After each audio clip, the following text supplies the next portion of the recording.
Assalamu alaikum. Welcome back to Ruxana Foundation's YouTube channel. Today we'll be discussing about GI anatomy. In abdominal cavity, there's a facial layer that covers the internal organs. That facial layer is known as peritoneum, and the organs it surrounds are known as intraperitoneal organs. Apart from intraperitoneal cavity, there is a cavity known as retroperitoneal cavity. That is a vacant space which can easily fill in 2 to 3 liters of fluid without letting the human body know that something wrong is happening. The structures that are present in the retroperitoneal space are known as retroperitoneal structures. If you could look at this CT image, this is actually a section from abdominal CT without the IV contrast.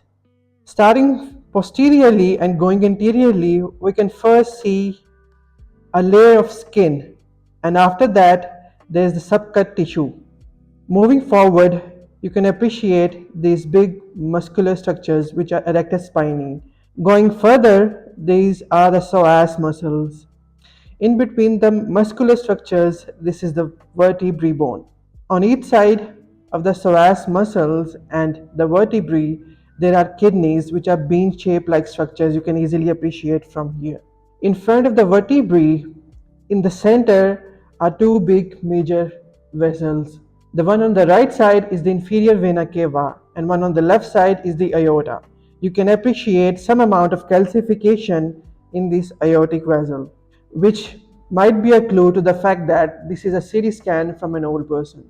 Going forward, anteriorly and laterally, we can easily appreciate hollow structures on the right side, which have gas in them. These structures are the intestines, and the gas is actually from bacteria that are present and ferment on the food that is present. The gas is actually because the bacteria ferment on the food that we eat. On the left side, we can appreciate colon as well, but this has more food in it than the amount of air. Since CT scan is an image of a person as if a person is lying in front of us and we're looking at him or her from the foot side, the right-sided structures would appear on the left side and the left-sided structures would appear on the right side. That's why on the right side we can appreciate ascending colon, and on the left side we can appreciate descending colon. So what clinically it means is that all these retroperitoneal structures, if they get lacerated because of any surgical mishap, the retroperitoneum, without letting the human body know, would start to accumulate huge amount of blood or urine if the laceration comes from ureter, and in that case we won't be able to appreciate any signs and symptoms. Other structures that are not apparent in the CT scan, in the CT image, are the suprarenal glands, the duodenum from second through fourth part. The ureters we have already discussed about that, which can easily be lacerated during gynecological and urological procedures. The thoracic portion of the esophagus is also retroperitoneal, and rectum partially is also included in it. The next topic is important GI ligaments. Now we can easily go through all of these, but it won't be as high yield as we want for our USMLE Step 1 examination.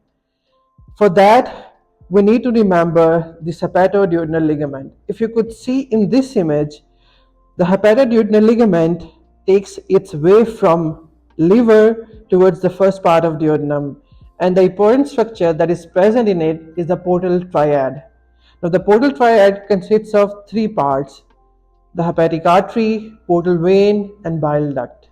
Why this is important is because, let's say if we have a laceration of any of these portal triad structures, we can use a maneuver known as Sprinkel's maneuver to compress that particular structure, let's say a hepatic artery, in this hepatoduodenal ligament that will immediately stop the bleeding. Talking about the histology of digestive tract, we have four layers.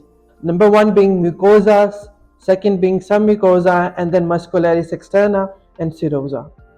In mucosa, we have three parts.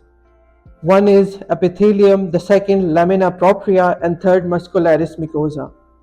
In submucosa, we have an important plexus known as Meissner's or submucosal nerve plexus. The other plexus that is important in terms of GI histology is mesenteric nerve plexus that is present in the muscularis externa layer in between the two muscular layers, which are inner circular layer and outer longitudinal layer. The covering of the GI tract is either serosa or adventitia. If we're talking about a retroperitoneal area, let's say if we talk about duodenum from second through fourth part, we'll use adventitia as the name for the final layer of the digestive tract. If it's interperitoneal, we'll use serosa. If we talk about the ileum histology, then one key point to highlight and remember is about Peyer's patches. These are actually the lymphoid aggregates that enlarge during times of infection and may even enlarge in cases of lymphoid carcinomas. Apart from that, we do not need to keep in mind all of this histology from every particular part of the GI tract because it's not that high yield. The next topic is abdominal aorta and its branches that are supplying the gastrointestinal tract. In terms of USMLE Step 1, you need to remember that there are two watershed areas that are present in the GI tract. The one is present at the level of splenic fracture here. The watershed areas are supplied by two branches abdominal aorta, but still the blood supply might get compromised in cases of ischemia. And when that happens, these two parts of the GI tract are first to get necrosed. If we talk about the splenic fracture, the arteries that are supplying this area are superior and inferior mesenteric artery. If a patient has ischemia because of dislodgement of embolus from the heart in cases of atrial fibrillation, that embolus might dislodge here and it might lead to necrosis. If we talk about atrial fibrillation, that might happen that an embolus might dislodge from the left atrium and come here in the territory of superior mesenteric artery. And when that happens, this splenic fractures, blood supply is going to get compromised and the intestine is going to get gangrenous. Same goes for the second watershed area of the GI tract, which is supplied by inferior mesenteric and hypogastric artery. There are other key highlights from this image, from this particular page of first aid, and one is the Nutcracker syndrome and the second is superior mesenteric artery syndrome. For superior mesenteric artery syndrome, it is characterized by intermittent intestinal obstructive symptoms, as might happen if a patient suddenly loses whole a lot of fat. In superior mesenteric artery syndrome, the duodenum, the third part of it, gets compressed between the superior mesenteric artery and the abdominal aorta. And when that happens, a person is going to experience intermittent intestinal obstructive symptoms, primarily postprandial. Other causes of this include malnutrition, gastric bypass surgeries, or anything that lead to decreased body fat. In this image, you can easily appreciate this vessel.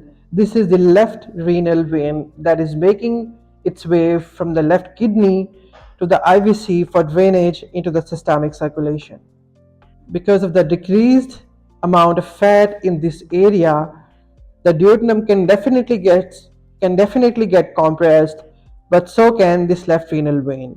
And when left renal vein gets compressed, that might lead to the formation of left-sided varicocele. Left-sided varicocele happen because of an increased pressure in the left renal vein that transmits from left testicular vein to the pampiniform plexus of the left testicle. Varicocele is actually a tortuous dilatation of pampiniform plexus of the left testicle. In these cases, this can happen on the right side, the definition will remain the same, but in terms of Nutcracker syndrome, the particular testicle that would be affected would be left-sided. The etiology of this lies in the fact that the left testicular vein drains directly into the left renal vein.